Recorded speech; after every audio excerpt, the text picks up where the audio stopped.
છો playground the sports show ને હું છું જય શર્મા। તો આજે વાત કરીએ ભારત અને પાકિસ્તાન વચ્ચેની રોમાંચક મેચની। ભલે ભારતે ટોસ જીતીને પહેલા બોલિંગ લીધી અને શરૂઆતમાં થોડી ઢીલી ફિલ્ડિંગ કરી, પણ બેટિંગમાં તેમણે પાકિસ્તાનના બોલરોને પાણી પાઈ દીધું। તો અભિષેક શર્મા અને શુભમન ગિલની ધમાકેદાર શરૂઆતે મેચનો પાયો નાખ્યો અને પછી તિલક વર્માએ અણનમ ઇનિંગ રમીને ભારતને વિજય અપાવ્યો। તો આ જીતમાં શિવમ દુબેની બોલિંગ પણ નિર્ણાયક રહી, જેમણે વિકેટો લઈને પાકિસ્તાન પર દબાણ વધાર્યું। અંતે Abhishek Sharma player of the match બન્યા અને ભારતે પોતાની જીતનો સિલસિલો જાળવી રાખ્યો। અને આજ મુદ્દે આપણે ચર્ચા કરીશું ને આજ ચર્ચા કરવા માટે આપણી સાથે સ્ટુડિયોમાં ઉપસ્થિત છે સ્પોર્ટ્સ એક્સપર્ટ અશોક મિસ્ત્રી। અશોકભાઈ, આપનું સ્વાગત છે। Thank you so much. Ashokbhai, કેવી રહી ભારત અને પાકિસ્તાન વચ્ચેની મેચ તે વિશે ચર્ચા કરીએ તે પહેલા જોઈએ એક ખાસ રિપોર્ટ। ભારતે પોતાની અવિરત જીતની સફર યથાવત રાખી। પાકિસ્તાનની ટીમના બહિષ્કાર જેવી સ્થિતિ તેમના માટે અસહ્ય થઈ રહી છે, પણ મેચ રમાઈ રહી છે। બંનેમાંથી એક પણ દેશ ક્રિકેટનો બહિષ્કાર નથી કરતો। ખેર, ભારતે ગઈકાલે 5થી 6 કેચ પડતા મૂક્યા અને પાકિસ્તાન સારો સ્કોર મૂકે તેવી તક તેમને મળી અને તેમણે ઝડપી પણ લીધી। તો ભારતે ટોસ જીતીને પાકિસ્તાનને બેટિંગ આપી। ભારતે 5 કેચ પડતા મૂક્યા।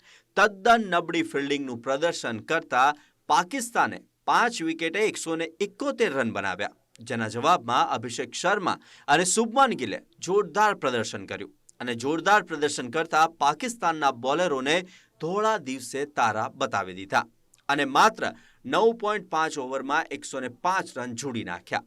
પ્રતિસ્પર્ધી ટીમ નિરાશામાં ગરકાવ થઈ ગઈ હતી। જો કે ગિલ પછી સૂર્યા, અભિષેક અને સંજુની વિકેટ પડતા થોડો રોમાંચ ઊભો થયો, પણ તિલક વર્મા અણનમ 30 અને હાર્દિક પંડ્યા અણનમ 3 રન બનાવી 18.5 ઓવર્સમાં મેચ જીતી લીધી। ભારતનો શિવમ દુબે હુકુમનો એક્કો સાબિત થયો।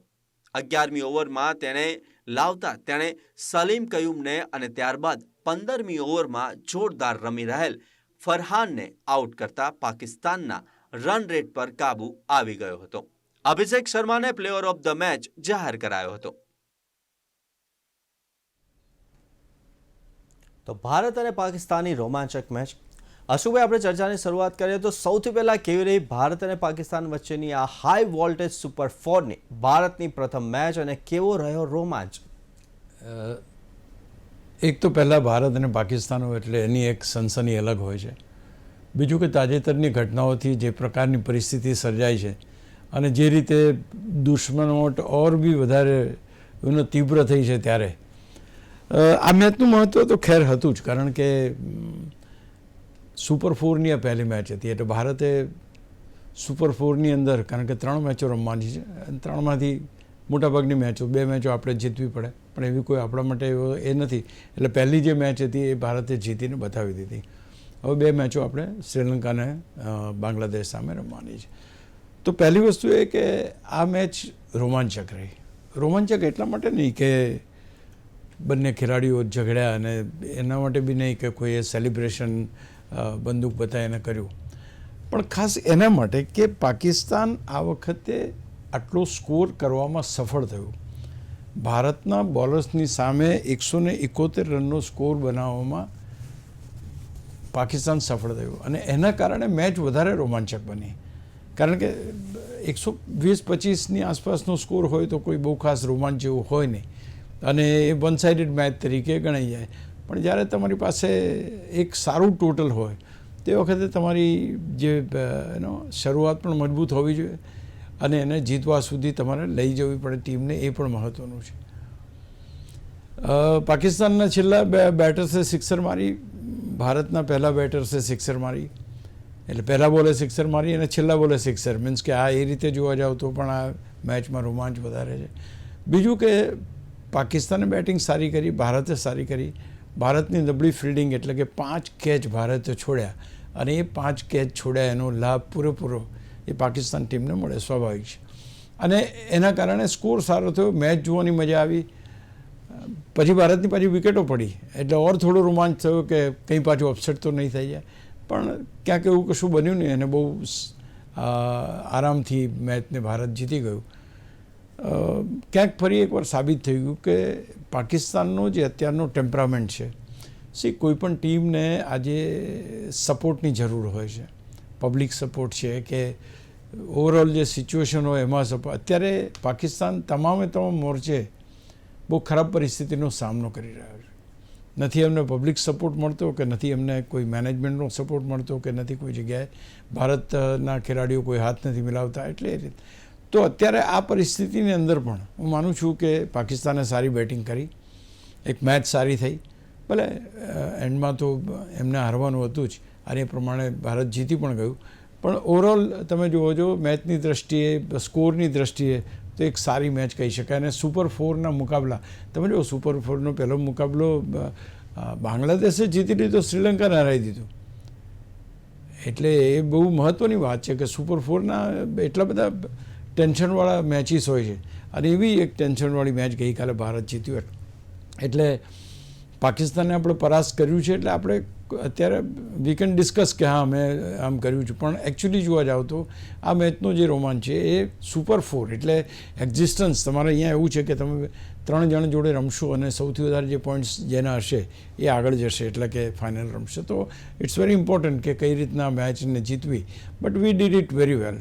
ભલે અમુક ખેલાડીઓ નિષ્ફળ ગયા, સફળ થયા, પણ જ્યારે ઘીના ઠામમાં ઘી પડે એટલે કંઈ બહુ ખાસ એ હોતું નથી કે ભારતે બહુ આસાનીથી પાકિસ્તાનને હરાવી દીધું. અને બીજું, એશિયા કપમાં અત્યાર સુધી આપણે હાર્યા નથી, એ સિલસિલો પણ યથાવત રાખવામાં સૂર્યકુમાર યાદવની ટીમ જે છે એ સફળ થઈ કહેવાય. અશોકભાઈ, આપણે હંમેશા ટોસની છેલ્લે અંતમાં વાત કરતા હોઈએ છીએ, પરંતુ આ વખતે જ્યારે ભારતે ટોસ જીત્યો અને પ્રથમ બેટિંગના બદલે બોલિંગ લીધી, પાકિસ્તાનને બેટિંગ આપી, આ નિર્ણય એટલે કદાચ ક્યાંક ચેઝિંગના મૂડમાં હતું ઇન્ડિયા, અને સાથે જ ભારતની જે ફિલ્ડિંગમાં ઘણા બધા કેચ આપણે જોયું કે પડતા મૂક્યા, તો શું કહી શકાય, શું તેના કારણે જ પાકિસ્તાન આટલો સ્કોર મૂકવામાં સફળ થયું? આપણે પહેલાં બેટિંગ પણ કરી અને હવે આ વખતે ફિલ્ડિંગ લઈને પાકિસ્તાનને બેટિંગ આપી. T20 એટલે કે લિમિટેડ ઓવર્સના ક્રિકેટમાં ચેઝ કરવું તમારા માટે થોડુંક વધારે સહેલું થાય છે મારી દ્રષ્ટિએ. કારણ કે સેટ કરવામાં always back of the mind તમારી પાસે એક ડર હોય કે આટલો સ્કોર કરીશું, સામેની ટીમ કરી જશે તો. પણ અહીંયા જ્યારે આપણે સામેની ટીમને મેદાન પર ઉતારી છે, કેટલા બી રન કર્યા, અને 171 રન કર્યા. 171 રનને ચેસ કરવા માટેની જે તમારી સ્ટ્રેટેજી બનાવી હોય, એ સ્ટ્રેટેજી તમે આરામથી બનાવી શકો when you have got a target in front of you. તો એક બહુ સારું ડિસિઝન મારી દ્રષ્ટિએ કહેવાય કે ટોસ જીતીને પહેલાં ફિલ્ડિંગ લેવી, પહેલાં બેટિંગ લેવાનો. આમાં એવું પરિસ્થિતિ છે કે આ તો ઠીક છે કે અભિષેકનો કેચ છે એ પણ 40 રને છૂટ્યો, બીજો પણ એક કેચ છૂટ્યો, એટલે શરૂઆતમાં 2 કેચ તો એ લોકોએ ડ્રોપ કર્યા, આપણે 4 કર્યા. તો એ પરિસ્થિતિ ધારો કે પહેલાં બેટિંગ કરતા આવે ને પછી ત્યાર પછી 2-3 વિકેટો પણ જલ્દી પડી ગઈ, તો કોઈ પણ ટીમ પ્રેશરમાં આવી જાય. એટલે હું માનું છું કે આ એક સારામાં સારી સેફ ગેમ કહેવાય કે ભાઈ એ કેટલા રન્સ કરે છે એની ઉપર આપણે રણનીતિ બનાવીને પછી એમાં એમ પણ થઈ શકે કે ભાઈ ઉપર તમારે હાર્દિક પંડ્યાને ઉપર રમાડવો છે, તમારે આ ખેલાડીને 7મા ક્રમે મોકલવો છે, 8મા ક્રમે મોકલવો. Anything and everything can be done when you have got a target in front of you. એટલે આ બહુ મહત્ત્વનું છે કે ટાર્ગેટ તમારી સામે હોય અને એ જ ટાર્ગેટને તમે ચેઝ કરો. I think that is what exactly is Bing done. જે અશોકભાઈ, એક મહત્વનો સવાલ એ થઈ રહ્યો છે કે એક તો સૂર્યકુમાર એક પ્રશ્નના જવાબમાં એવું જણાવ્યું કે અમારી ટીમો વચ્ચે કટ્ટર હરીફાઈ અથવા કે દુશ્મની નથી, કારણ કે બંને વચ્ચે મેચો જીતવાનું અંતર મોટું છે. આ સ્ટેટમેન્ટને કઈ રીતના જુઓ તમે? એક જમાનો હતો કે પાકિસ્તાન ભારતને જીતવા દેતું નહોતું. પાકિસ્તાનના અત્યારે પણ આંકડા તમે જુઓ તો T20ને વાત કરો તો ભારત કરતાં સારા આંકડા છે. બટ રિસન્ટ પાસ્ટમાં અને ખાસ કરીને વર્લ્ડ કપ, એશિયા કપ એટલે કે મલ્ટીનેશન ગેમ્સમાં ભારતનું જે પ્રદર્શન છે એ શાનદાર રહ્યું છે. એણે કહ્યું બહુ સાચી વાત છે. એમને પ્રશ્ન જેવો પૂછવામાં આવ્યો હતો કે ભાઈ ભારત પાકિસ્તાનની એટલે કટ્ટરતા જેને કહેવાય ને, રાઇવલી એ જ કહેવાય કે ભાઈ દુશ્મનાવટ. એ દુશ્મનાવટ અધરવાઇઝ આમ તો અત્યારે તો આ દેશની સાથે તો બધી રીતે છે, પણ આપણે જ્યારે ઓસ્ટ્રેલિયા સામે રમતા હોય તો રાઇવલી એ રીતે હોય કે એક સુપર ટીમ છે, બીજી સુપર ટીમ એને પડકારે છે. પાકિસ્તાનના કેસમાં એવું હોય છે કે લગભગ મેચો પાકિસ્તાન હારતું જ આવે છે. એટલે એણે કહ્યું કે ભાઈ આમાં રાઇવલી જેવું કંઈ છે જ નહીં. રાઇવલી તારે જ એમ કહેવાય કે 4થું 5મું હોય ને તરત એને જઈને પકડવાનું હોય, તમારે રેસમાં હોય એ અલગ. આ તો એ લોકો એક મેચ જીત્યા છે, અમે 9 મેચ જીત્યા છે, તમારે રાઇવલી ક્યાં આવી? તો દુશ્મનાવટ ત્યારે આવે કે જ્યારે આંકડા સરખા હોય. એટલે થોડોક મને પર્સનલી એવું લાગ્યું કે ઓવર કોન્ફિડન્સ આપણો ત્યાં છલકાતો એવું લાગ્યું. ભલે એની વાત બિલકુલ સાચી છે, પણ ક્યાંક ને ક્યાંક એના કહેવાનું તાત્પર્ય બી, કારણ કે એના સવાલ પણ એવો જ પૂછવામાં આવ્યો કે તમારે બે દેશની, પણ તે છતાંય આજની તારીખમાં આ બંને દેશો વચ્ચેની મેચ એ સૌથી વધારે જોવાય છે. એશિયા કપ શરૂ થયો ત્યારે બધાને હતું કે ભાઈ ભારત પાકિસ્તાનની મેચનો બહિષ્કાર કરો, ભારત પાકિસ્તાનની મેચ આમ કરો, બધું જ હતું, પણ તે છતાંય મેચ જોવાઈ અને આજની તારીખમાં પણ સૌથી વધારે જોવાય છે. એટલે બે દેશો જે પરંપરાગત દુશ્મનો છે, એ પરંપરાગત દુશ્મનોની અંદર ઓસ્ટ્રેલિયા અને ઇંગ્લેન્ડ આવે અને ત્યાર પછી ભારત અને પાકિસ્તાન આવે. અનફોર્ચ્યુનેટ પાર્ટ એ છે કે બધી જ રીતે આપણી સાથે દુશ્મનાવટમાં છે. એટલે સૌથી એનાથી ઓર મામલો થોડો ગરમ રહે છે કે ભાઈ કોઈને પણ મંજૂર નથી, એટલે ભારતના ખેલાડીઓને મંજૂર નથી કે ભાઈ પાકિસ્તાન સામે હારે. એટલે એ જે જનૂન છે, જજ્બો છે, જે પરિસ્થિતિમાં આતંકવાદનો હુમલો ને ત્યાર પછી ઓપરેશન સિંદૂરની જે આખી ઘટના છે, એ the players have taken very seriously. એટલે હું માનું છું કે એ આ વાતની અહીંયા કરીએ આપણે, પણ ઓવરઓલ તમે જોવા જાઓ તો T20માં તો આપણે લગભગ 13 મેચોમાંથી 10 મેચો આપણે જીત્યા છે, અને અત્યારે જોવા જાઓ તો 7 મેચો સળંગ 7મી T20 મેચ આપણે જીત્યા છીએ. તો ક્યાંય સરખા હોય તો એની સાથે કોઈ મુકાબલો હોય.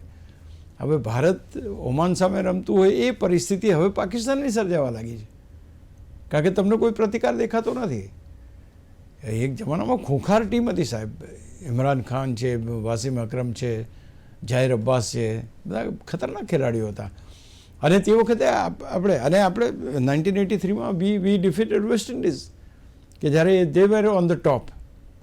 તો ક્યાંક એ બને, પણ સૂર્યકુમાર યાદવનો જવાબ જે હતો એ જવાબમાં થોડુંક એમ લાગ્યું કે ભાઈ, કારણ કે ક્રિકેટ અને particularly T20 cricket, I think this is very important કે બેની વચ્ચે તમારે બાયફર્કેટ કરવું પડે કે ભાઈ T20 મેચની અંદર પરિણામ ક્યારે પણ પલટાઈ શકે છે. ભારત ઓમાન સાથે બી થોડી ખરાબ પરિસ્થિતિ મુકાઈ ગયું હતું, ઇવન પાકિસ્તાન સામે બી થોડી ખરાબ પરિસ્થિતિ મુકાયું હતું, પણ ખેર what he said is correct and it is authenticated by the figures. આંકડાથી એ પ્રમાણિત છે. એટલે સૂર્યકુમાર યાદવની વાત એ સાંભળવી મીન્સ કે સાચી ગણી શકાય. પણ એક વાત ચોક્કસ છે કે આ જે રમતનું ફોર્મેટ છે, પહેલાં ટેસ્ટ મેચ કે વન ડે સુધી ઠીક હતું, પણ આ ફોર્મેટમાં પરિસ્થિતિઓ ક્યારેય અપસાઇડ ડાઉન થઈ જાય છે. ખેર આપણે જીત્યા છીએ એટલે આપણે કંઈ સવાલ નથી, we are on our way. અને બીજું કે વર્લ્ડ કપની મેચ અને ખાસ કરીને T20 હોય કે કોઈ પણ, એમાં આપણે નથી એ લોકોને મેળ પડવા દેતા. કોઈ પણ રણનીતિ બનાવીને આવે પણ they are not getting that success. એ આપણું જે બેઝ છે, આપણો જે બેઝ IPLનો બેઝ છે, જે આપણું ડોમેસ્ટિક ક્રિકેટનો બેઝ છે, that is much more stronger than Pakistan have. બહુ જબરજસ્ત છે આપણી પાસે. તમે જો Abhishek Sharma, the way he is playing, જે માણસ પહેલાં બોલે એમનો પ્રીમિયર બોલર છે, એને 6 મારી શકતો હોય. They are not worried. આ નવી generation is not worried about anything. They just wanted to play the shots, they wanted to enjoy the cricket. તો I think we have got a better base, અને એ બેઝના કારણે ભારતની team મજબૂત છે. અને યસ, આપણે ગર્વથી કહી શકીએ એમ છે કે મુકાબલો સરખાનો હોય, અને પાકિસ્તાન અત્યારે આપણી સામે સરખા ઉભા રહી શકે એ સ્થિતિમાં નથી. અશોકભાઈ, ઘણી બધી વાર આપણે જોયું છે કે ચાલુ મેચે કોઈકના કોઈક ઘર્ષણ થતું હોય, કે બોલરનું બેટર સાથે કે પછી એમ્પાયર સાથે, ત્યારે ભારત અને પાકિસ્તાનની ગઈકાલે જે મેચ રમી તેમાં પણ એક તકરાર થઈ હતી. શું હતી આખી મેટર? અભિષેકે બહુ સરસ કહ્યું કે ભાઈ એ ક્યારેય પણ અમે રમતા આવીએ ત્યારે કંઈક ને કંઈક એ લોકો કહી જતા હતા, જે વિચ વોઝ નોટ એથિકલ નહોતું કે તમે ખેલાડી રમતા હોય ને કંઈ ને કંઈ કોમેન્ટ પાસ કર્યા કરો. અને કોમેન્ટ એવી કે જે મીન્સ કે રમતને ડિસ્ટર્બ કરે એવી, ખેલાડીને ડિસ્ટર્બ કરે એવી રિમાર્ક એમ કે કરતા હતા. એટલે એમ કે મેં ને શુભમન ગિલે નક્કી કર્યું કે આપણે જવાબ આપણે આપીશું તો આપણે બેટિંગથી જ આપીશું. એટલે એને પોતાને ના ગમ્યું. અભિષેકે મને ગમ્યું નથી, એટલે મેં મારી રીતે જવાબ એમને આપ્યો. તે વખતે પણ આપ્યો અને ત્યાર પછી મેચ જીત્યા પછી પણ આપ્યો.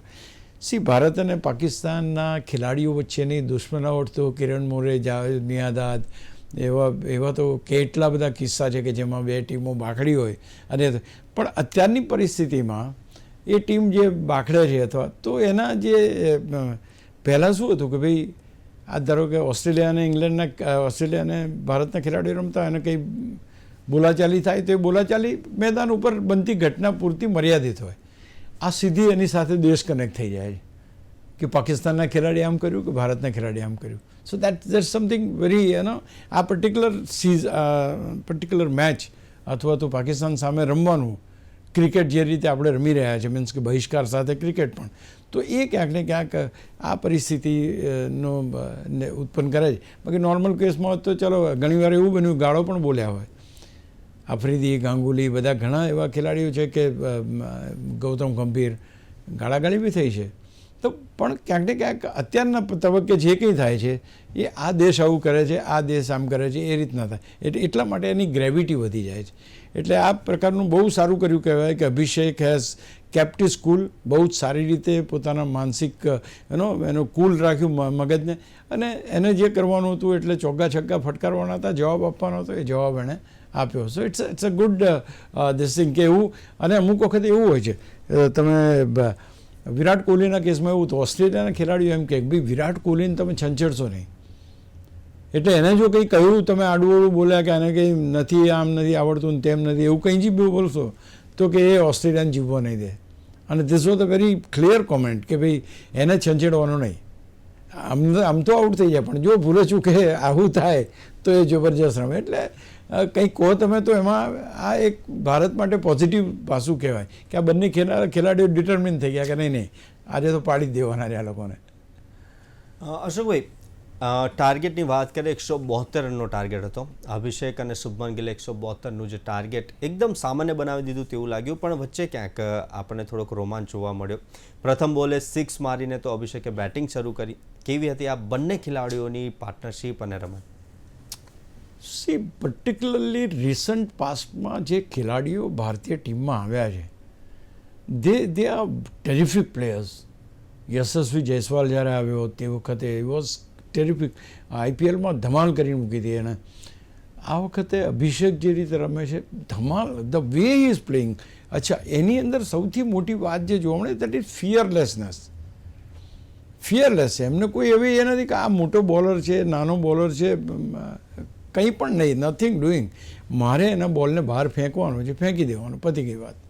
તો this is a very young generation has got that. આમાં એવું નહીં કે પાકિસ્તાનના પ્લેયર છે ને એવું રમવાનો સવાલ નથી. કોઈ પણ ટીમ સામે રમતો અભિષેક એ રીતે જ રમે છે. તો પહેલા બોલે જે એણે સિક્સર મારી અને એ પણ એમને આફ્રિદીને, દેટ વોઝ ફેન્ટાસ્ટિક. એને એમ લાગ્યું કે આને હું થોડોક ડરાવું, એટલે લેગ સ્ટમ્પ ઉપર થોડોક ઊંચો બોલ નાખ્યો એણે, પછાડે બોલને, તો એણે સીધો ફાઇન લેગની અંદર 6 મારી દીધી. તો આ પરિસ્થિતિ જ્યારે ઊભી થાય અને એક શરૂઆતથી તમારો ડર નીકળી જાય, અને પછી તો ખેર બીજી વસ્તુ એ પણ છે કે પાકિસ્તાનનો બોલિંગ એટેક જે અત્યારનો છે એટલો બધો ઇફેક્ટિવ છે નહીં કોઈ રીતે.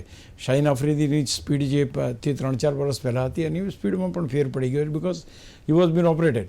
એટલે એ આપણે કહી શકીએ કે હા. પણ એક વસ્તુ છે કે જે રીતે અભિષેક બેટિંગ કરે છે, શુભમન ગિલ ભલે ગઈકાલે એણે હી પ્લેડ વેરી વેલ અને સારું રમ્યો, no doubt about it, but the way he got out એ પણ તમે જુઓ તમે કે એની મૂવમેન્ટ કેટલી થઈ, પગની મૂવમેન્ટ કેટલી થઈ, કેટલો બોલ જજ કર્યો. પણ પર્ટિક્યુલરલી અભિષેકની વાત કરીએ આપણે, અભિષેક છે, તિલક વર્મા છે, આ બધા ખેલાડીઓ દે just wanted two charge, that's it. એમને એવું નથી કે આ બોલે કેચ છૂટ્યો તો એવું નહીં કે થોડુંક સંભાળીને રમવાનું, બીજા બોલે એને 6 મારવાની તો મારે. તો I think it's a good, it's a fearless cricket અને ઇટ ઇઝ ગુડ ક્રિકેટ. અને અત્યારના જે તિલક વર્મા છે કે અભિષેક છે, આ બધા ખેલાડીઓને કાબૂમાં રાખવા બહુ મુશ્કેલ છે. તમે જો હજુ સંજુ સેમસન ને બધા અલગ અલગ ક્રિકેટર છે, અને આ તો એક બોલમાં 25 રન કરવાના હોય, 40 રન કરવાના, એ 25 બોલમાં 70-80 રન કરી શકે. એ બંનેની પાર્ટનરશિપ તમે જુઓ ને, કેટલી 105 રનની પાર્ટનરશિપ ખાલી 59 બોલમાં. સો દેટ્સ ફિયરલેસ ક્રિકેટ, એમાં કોઈ સવાલ નથી. અશોકભાઈ, બીજી એક વાત કે રઉફે છે ને 3જી વાર સતત સૂર્યકુમાર યાદવને 3 વાર આઉટ કર્યા એના વિશે, અને સાથે જ ભારતની 4 વિકેટો જલ્દી પડી ગઈ. થોડુંક ટેન્શન વધુ હતું ખરું, પરંતુ રોમાંચ વધી ગયો તેમ કહી શકાય. અને પોઈન્ટ ટેબલ પરની સ્થિતિ કેવી છે અત્યારે? બહુ સારી વાત કરી તમે કે ભાઈ કોઈ પણ મેચ એક સિંગ્યુલર એમનેમ જતી હોય ને તો તમને મજા ના આવે. જે શરૂઆત થઈ ને તેમ જ લાગ્યું કે આ બે જણા પતાવી દેશે, હવે કશું થવાનું નથી. સૂર્યકુમાર યાદવની તમે વાત કરી કે he got out to Rauf third time, એટલે આ એક is a matter of concern કે આ ખેલાડી સામે સૂર્યકુમાર યાદવને રમવામાં તકલીફ પડે છે. એટલે એ જુઓ તમે ક્યાંય ત્રણેય મેચમાં કોઈ સ્કોર એનો બન્યો નથી સિગ્નિફિકન્ટ.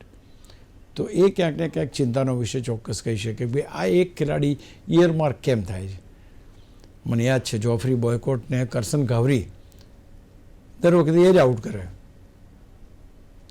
એટલે આ અમુક ખેલાડીથી અમુક જે કહેવાય કે બોલરથી એવું બની જાય કે પછી એ ખેલાડી આવે એટલે તમને એમ થાય કે ક્યાંક ને ક્યાંક વિકેટ પડી જશે. તો હું માનું છું કે it's a something to be learn from, કે આમાંથી પાઠ લેવો પડે કે કેમ આ જ બોલર તમારી વિકેટ લઈ જાય છે. પહેલી વાત બીજું એક ચર્ચા થઈ જે માથાકૂટ થઈ એ પણ આપણે જોયું. જે સેલિબ્રેશન કરવામાં આવ્યું બંદૂક ફોડીને બંદૂક ટાઈપનું સેલિબ્રેશન, એ પણ ક્યાંક ને ક્યાંક આજે સોશિયલ મીડિયા ઉપર જબરજસ્ત ચાલી રહ્યું છે કે જે રીતે ફરહાને હાફ સેન્ચુરી મારી, એનું નામ જ સાહેબજાદા છે, એણે હાફ સેન્ચુરી મારીને એણે જે સેલિબ્રેશન કર્યું એ પણ ચર્ચામાં છે. પોઈન્ટ ટેબલની તમે વાત કરી તો પોઈન્ટ ટેબલ ઉપર હવે ભારતને 3 મેચ રમવાની છે, મને 1 મેચ આપણે રમ્યા, એટલે આપણે નંબર 1 પર અત્યારે આવી ગયા આપણા ગ્રુપમાં, અને પાકિસ્તાન નંબર 2 પર જતું રહ્યું. અને સામેના છેડે જે પ્રમાણે બાંગ્લાદેશ જીત્યું છે તો બાંગ્લાદેશ નંબર 1 પર આવી ગયું.